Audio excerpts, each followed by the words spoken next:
रोजे का इनाम मेरा अल्लाह देगा। तो दुनिया की खुशी क्या है? इफ्तार के वक्त में अल्लाह ताला रोजेदारों को जो खुशी अता फरमाएगा, उस खुशी के आगे दुनिया की सारी खुशी फेल है। और दूसरा इनाम जो मेरा अल्लाह अता फरमाएगा वो आखिरत में, आखिरत में अल्लाह जो इनाम देगा वो रोजेदारों को वो इनाम होगा अल्लाह का दीदार। अल्लाह अपना दीदार करवाएगा, अल्लाह अपना दीदार करवाएगा रोजेदारों को, रोजेदारों को अल्लाह अपना दीदार करवाएगा। अल्लाह का जलवा वो होगा कि अल्लाह को बंदा जब देखेगा 50,000 साल गुजर जाएगा, 50,000 साल का वक्त गुजर जाएगा, बंदे की नजर नहीं हटेगी।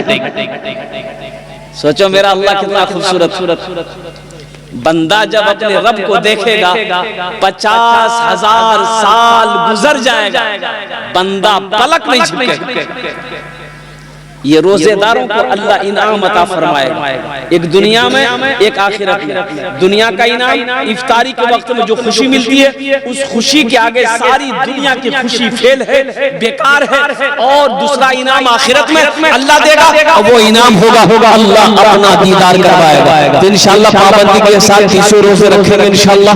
कितने लोग तैयार इंशाअल्लाह? अच्छा, रमजान में एक रोजेदार वो भी है, रोजा नहीं रखेगा लेकिन इफ्तारी में सबसे पहले बैठे। बोलो बात सही की गलत? बोलो। इफ्तारी में सबसे पहले वही बैठेगा, अम्मार इफ्तारी के लिए हंगामा उठा देगा। आखन तक नचनी ले, आखन तक घूमी ले, तो हो तो रोजा छक्के नहीं। इतना जल्दी करना तो जवाब देता है क्या हम काफिर हो गए, हम अफ्तारी भी नहीं करें? नहीं तो पक्का मुसलमान जाते अफ्तारी पहले कर। एक रोजेदार वो भी है, रोजा नहीं रखेगा, सहरी भी नहीं छोड़ेगा, सहरी भी नहीं छोड़ेगा और रोजा भी नहीं रखेगा। सहरी खाया करो, ये बरकतों वाला खाना है। सहरी खाया करो, ये बरकतों वाला खाना है। चाहे ये खजूर ही क्यों ना हो, एक गिलास पानी ही क्यों ना हो, मगर सहरी खाया करो, ये नबी की सुन्नत है। सहरी ज्यादा नहीं होना चाहिए, सहरी ज्यादा। हाँ, रोजा नहीं तो खराब होने का डर है। अब इसका मतलब नहीं कि रोटियों खेलना, भातों खेलना, गोश्तों खेलना, खीरों खेलना, खिचड़ियों खेलना, सब कोस यहाँ तक पानी बोली पानी यहाँ तक। तो ऐसे खाने वालों को बेकार होगा।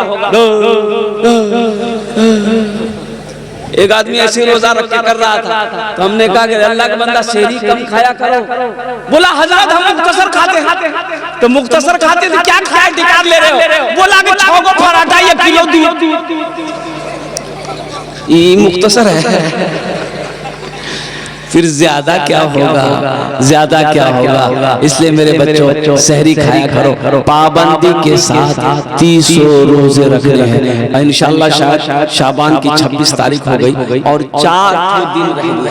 4 दिन के बाद रोजा इंशाअल्लाह पहला रोजा जो है वो 11 तारीख से हो या 12 तारीख से हो, अब वो चांद के हिसाब से देखा जाएगा। इंशाअल्लाह शुरू हो जाएगा। मुसलमानों जो कमजोर हो, रोजा रखने से कमजोर आदमी नहीं होता है। रोजा रखोगे अल्लाह ताकतवर बना देगा, कमजोर हो अल्लाह जिस्म के अंदर में ताकत पैदा फरमा देगा। रोजा रखो अल्लाह तकवा वाला बना देगा, रोजा रखो अल्लाह तुम्हें परहेजगार बना देगा, रोजा रखो अल्लाह तेरे चेहरे पे नूर पैदा फरमा देगा।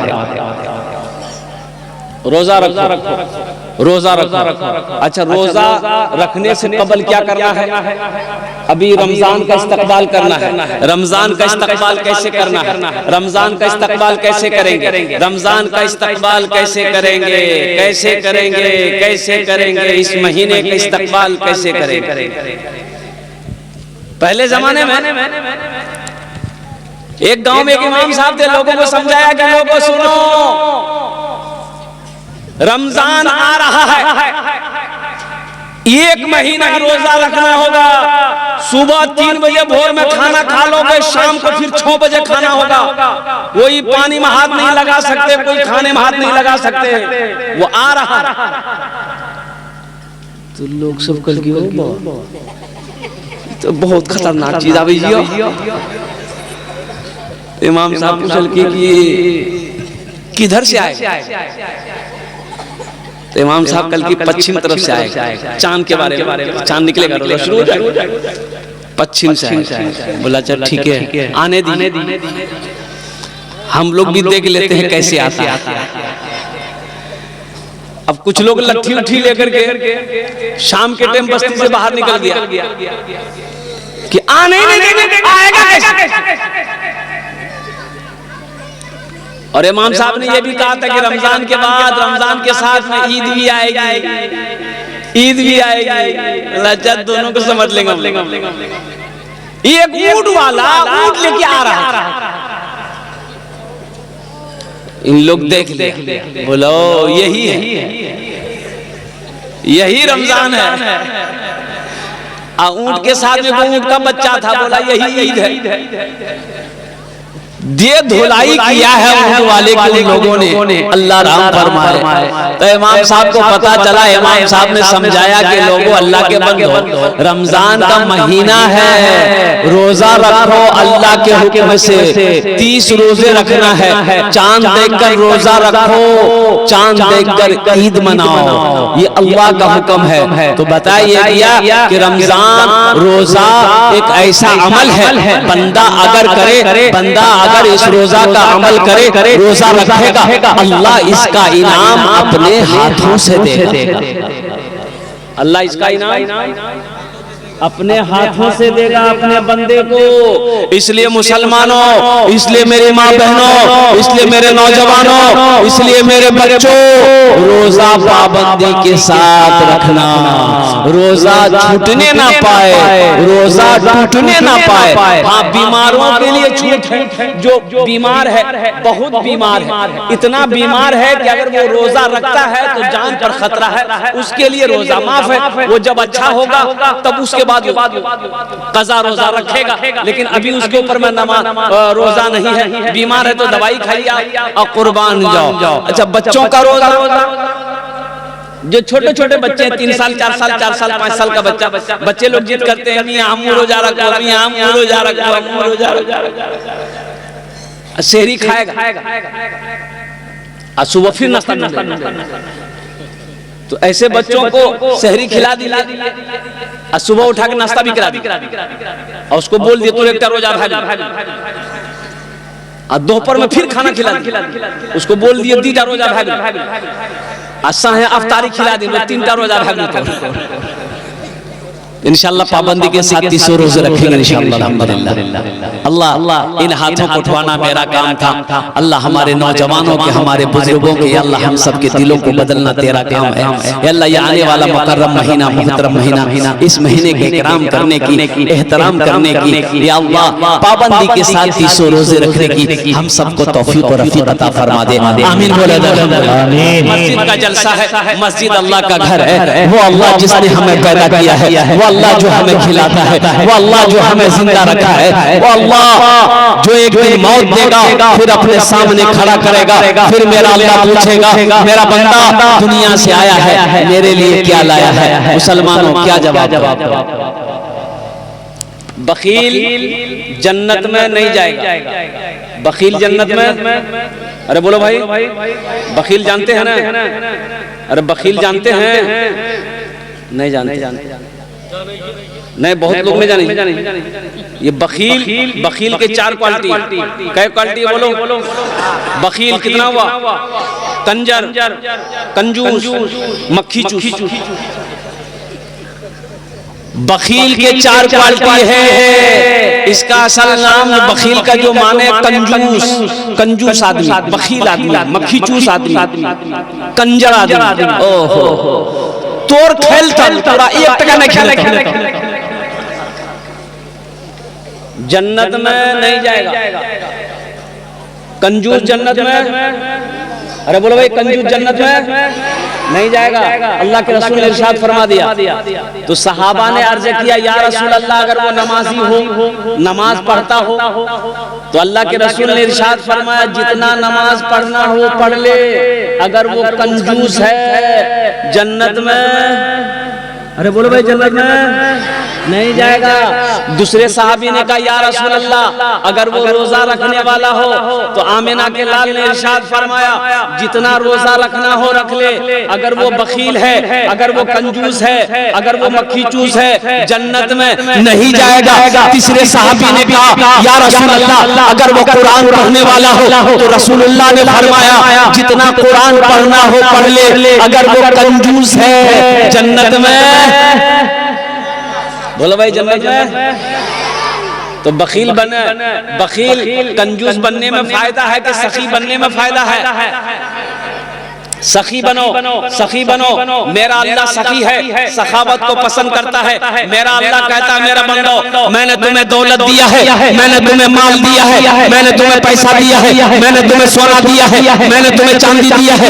मेरा बंदा मैंने तुम्हें दौलत से नवाजा है, मेरे रास्ते में खर्च करते रहो, तुम खर्च करते रहोगे, हम तुम्हें देते रहेंगे। अगर तुम रोक लोगे तो हम भी रोक लेंगे। एक बात याद रखिएगा, जो अल्लाह के रास्ते में खर्च नहीं करता है ना, अल्लाह उसको डॉक्टर के यहाँ भेज देता है। कहाँ भेज देता है? डॉक्टर के यहाँ। और डॉक्टर उसको अल्लाह के यहाँ भेज देता है। बोलो जा झमेले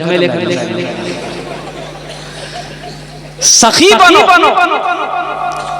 मदीने में एक आदमी के घर में बच्चे की विलादत थी, गरीब आदमी था, गरीब आदमी था। तो दाई आई, तो दाई बोली कि ऐसा करो थोड़ा शहद मिल सकता है। ये बेचारे बोले शहद तो मेरे पास में नहीं है। बोला पड़ोसी से मांग लो। पड़ोसी की यहाँ गया शहद मांगने के लिए, तो पड़ोसी ने कहा कि मेरे पास भाई गरीब आदमी, हमारे पास शहद कहाँ मिलेगा। दूसरे तीसरे चौथे पांचवे पड़ोसी की यहाँ गया, लेकिन किसी की यहाँ शहद नहीं मिला। एक आदमी ने कहा शहद चाहिए। बोला हाँ। बोला सुनो, मदीने से बाहर निकलो, ये काफिला आ रहा है, उस काफिले में तुम्हें शहद मिल जाएगा। उस काफिले में तुम्हें ये निकले तो देखते हैं कि 100 ऊंटों का काफिला आ रहा है। सबसे पहला ऊंट जो वाला जो था उसको हाथ दिया, भाई रोको। रस्सी खींचा, ऊंट रुक गए। क्या बात है? ये गरीब आदमी कहने लगा कि भाई मेरी बीवी को बच्चे की विलादत है, थोड़ा हमको शहद चाहिए, मिलेगा? तो ऊंट बान ने कहा कि हाँ मिलेगा, शहद तो है, लेकिन अमीर से पूछना। बोला पूछ लीजिए, आप अपने अमीर से पूछ लीजिए। तो ऊंट बान अपने अमीर से पूछा कि हजरत इसको थोड़ा शहद चाहिए, दे दूं? तो एक ऊंट पर 2 घड़ा, 2 बरिया, अरे घड़ा जाने बरिया शहद का यूं बंधा हुआ था, पीठ पर बैलेंस किया हुआ, एक घड़ा इधर एक घड़ा इधर। तो अमीर ने कहा कि ऐसा करो, एक घड़ा शहद का खोलकर इसको दे दो। तो ऊंट बान ने कहा कि हुजूर ये थोड़ा मांग रहा है। तो अमीर ने कहा कि वो अपनी हैसियत के मुताबिक मांग रहा है, हम अपनी हैसियत के मुताबिक दे रहे हैं। सुभान अल्लाह बोला वो अपनी हैसियत के मुताबिक मांग रहा है, हम अपनी हैसियत के मुताबिक दे रहे हैं। एक घड़ा शहद का खोल के दे दो। तो ऊंट बान ने कहा कि हजरत एक घड़ा दे देंगे तो दूसरा घड़ा हम लोग ऊंट पर कैसे लेके जाएंगे, बैलेंस गड़बड़ा जाएगा। तो अमीर ने कहा कि दोनों घड़ा दे दो। क्या दे दो? दोनों घड़ा दे दो। तो ऊंट बान ने कहा कि हजरत दोनों घड़ा दे देंगे तो ये लेकर जाएगा कैसे? तो अमीर ने कहा कि ऊंट भी दे दो। जानते हैं वो अमीर कौन थे? खलीफा सोम दामाद मुस्तफा हजरत उस्मानी गनी रदी अल्लाह ताला अन्हु। मुसलमानों सखी बनो। वो उस्मान जिसको अल्लाह के रसूल जनाब मोहम्मद रसूलुल्लाह सल्लल्लाहु अलैहि वसल्लम ने कई मर्तबा जन्नत की सर्टिफिकेट दे दिया कि लोगों मुसलमानों जन्नती अगर किसी को देखना हो तो उस्मान को देखो।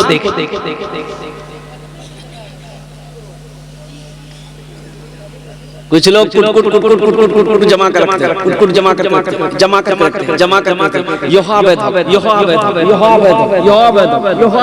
चौरों कोठी में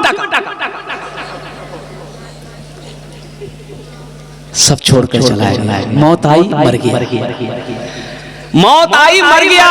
जब पता चला ये आदमी मुफलिसिया आदमी था बेचारा, अरे बाप रे बाप,